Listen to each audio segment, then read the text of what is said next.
আসসালামু আলাইকুম। বিডিআর হত্যাকাণ্ড নিয়ে কোনো পূর্ণ তদন্ত কমিটি হচ্ছে না। এই বিষয়টা এই যে যেদিন এইটা জনসম্মুখে আসলো তার ঠিক ২৪ ঘন্টা আগে সাংবাদিক ইলিয়াস বলেছিল যে আমি গ্যারান্টি দিয়ে বলতেছি ডিসেম্বর মাসের ২৪ সালের ডিসেম্বর মাসে বলতেছি যে বিডিআর হত্যাকাণ্ডের কোনো তদন্ত কমিটি হবে না, পূর্ণ তদন্ত কমিটি হবে না। উনি এটা ভিডিওর মাধ্যমে বলেছে। অনেকেই ইলিয়াস হোসেনকে অনেক কিছুই বলেন যে তিনি পাগল, তিনি ব্যক্তি আক্রমণ করেন, তিনি বিভিন্ন ধরনের তথ্য কনস্পাইরেসির মধ্যে থাকেন, অপতথ্য প্রচার করেন, নিজস্ব থিওরি প্রচার করেন, এই কথাগুলো উনি বলেন। কিন্তু উনি জোরালোভাবে এই কথা বলেছিলেন যে আমি লিখে দিতে পারি যে এই যে বিডিআর বিদ্রোহর যে তদন্ত কমিটি এটা হচ্ছে না। এই জিনিসটা যখন ব্রিগেডিয়ার জেনারেল সাখাওয়াত হোসেন ছিল তিনি বলেছিলেন যে এই যে বিটিআর হত্যাকাণ্ড সেটার জন্য পূর্ণ তদন্ত কমিটি তিনি গঠন করবেন। এর কিছুদিন পরেই তাকে সেই জায়গা থেকে সরিয়ে দেওয়া হয়। এরপরে বাণিজ্য মন্ত্রণালয়ের উপদেষ্টা করা হয়, সেখানে তিনি কাজ করতে লাগলেন।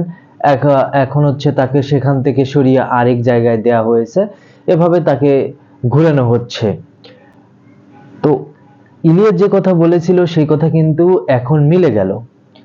তাহলে এই যে আমাদের উপদেষ্টা মণ্ডলী এর ভিতরে যে রয়ের গুপ্তচর আছে এটা ধীরে ধীরে কিন্তু প্রমাণ পাচ্ছে। বিডিআর বিদ্রোহের নামে যে বাংলাদেশের মানুষকে খাওয়ানো হচ্ছে এটা কোনোভাবেই একটা বিদ্রোহ ছিল না, এটা সির্ফ একটা ঠান্ডা মাথার প্ল্যানিং ছিল যে এই যে বাংলাদেশের যে এত ব্রাইট সেনা অফিসার তাদেরকে একবারে শেষ করে দেওয়া, এবং তাদেরকে শেষ করে দিয়েই যে স্বৈরাচার ছিল সে লম্বা সময় ক্ষমতায় ছিল। কেন এটার পূর্ণ তদন্ত কমিটি করা হবে না এটা এই সরকারকে বলতে হবে। দেখুন, এই সরকারের বিভিন্ন উপদেষ্টা রয়েছে, এই উপদেষ্টা মণ্ডলীরা কি করতেছে না করতেছে সেটা কিন্তু ডক্টর ইউনূসকে জবাবদিহিতা করতে হবে। প্রথম থেকেই যারা এই যে বিডিআর বিদ্রোহের সময় জেলে ছিল এতদিন তাদের জামিনের জন্য রিট করা হয়, আপিল করা হয়, সেখান থেকে ৩ বার পেছানো হয়, এরপরে আইন মন্ত্রণালয়ে যায়, কিন্তু এটা আইন মন্ত্রণালয় থেকে পাশ হয় না।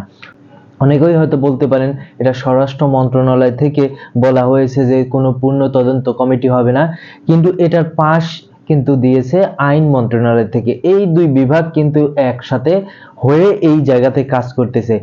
আইন মন্ত্রণালয় যখন বলেছে যে এর পূর্ণ তদন্ত কমিটি গঠন করা হবে না, তখন স্বরাষ্ট্র মন্ত্রণালয় থেকে এর যে ক্ল্যারিফিকেশন দেওয়া হয়েছে সেটাই কিন্তু মানুষের সামনে আসছে। এখন হয়তো অনেকেই স্বরাষ্ট্র মন্ত্রণালয়কে ভিলেন বানানোর চেষ্টা করবে। আমি বলবো না যে তারা এর সাথে জড়িত নেই, তারা তো প্রেশার দিতে পারতো, কিন্তু তারা এটা প্রেশার দেয়নি, তাদেরও দায়ভার আছে। তবে এর যে মূল জায়গা, এই যে জিনিসটা স্বরাষ্ট্র মন্ত্রণালয় পাশ করেছে, এটা কিন্তু প্রকাশ করেছে, এটা কিন্তু মূলত এসেছে আইন মন্ত্রণালয় থেকে। তো ইলিয়াস হোসেন যে আসিফ নজরুলকে সুপ্ত চর বলতেছে বা পার্শ্ববর্তী দেশ ভারত তাদের, সেটা কিন্তু অনেক অংশেই এখানে প্রমাণ হয়ে যাচ্ছে। আমাদের কাছে মনে হতে পারে যে পিনাকি ভট্টাচার্য, ইলিয়াস হোসেন তারা বিভিন্ন ধরনের থিওরি মানুষের সামনে নিয়ে আসতেছে। হ্যাঁ, হতে পারে, সবকিছু আমরা বিশ্বাস করবো এমন না, কিন্তু আলটিমেটলি তাদের কথার সাথে যখন মিলে যায় তখন বিশ্বাস করা ছাড়া উপায় থাকে না। এখানে দুটি মন্ত্রণালয় খুবই গুরুত্বপূর্ণ ভূমিকা পালন করেছে, একটা হচ্ছে আইন মন্ত্রণালয়, একটা হচ্ছে স্বরাষ্ট্র মন্ত্রণালয়। যদি এর জন্য দায়ী করা হয় তাহলে এই দুই মন্ত্রণালয় সমানভাবে দায়ী থাকবে, এবং যদি রয়ের এজেন্ট থেকে থাকে তাহলে এই দুই মন্ত্রণালয়ই আছে। এবং এর দায়ভার কিন্তু আমি বলবো না যে এটা উপদেষ্টারাই করেছে, কিন্তু দায়ভার কিন্তু তাকেই নিতে হবে। তারা সেটা সঠিকভাবে পর্যবেক্ষণ করতে পারেনি বিধায় তো এমন কিছু আসছে। এই দুই মন্ত্রণালয় যদি চাইতো, যারা প্রধান উপদেষ্টা মানে উপদেষ্টা মণ্ডলী রয়েছে তারা যদি বলতো যে এটা হবে, কারো কি ক্ষমতা ছিল যে এটা না করার? এটা জন আকাঙ্ক্ষাও আছে, জনগণ চায় এখানে কি হয়েছিল এটা সম্পূর্ণভাবে জানতে। আমরা ব্যক্তিগতভাবে চাই যে 2009 সালে যে বিডিআর বিদ্রোহের নামে আমাদেরকে দিল্লি কা লাড্ডু খাওয়ানো হয়েছে সেটার প্রকাশ করা হোক। এখানে কারা হত্যা করেছে, কিভাবে হত্যা করেছে, কেন হত্যা করেছে, এই সব কিছু এই দেশের মানুষের জানা দরকার।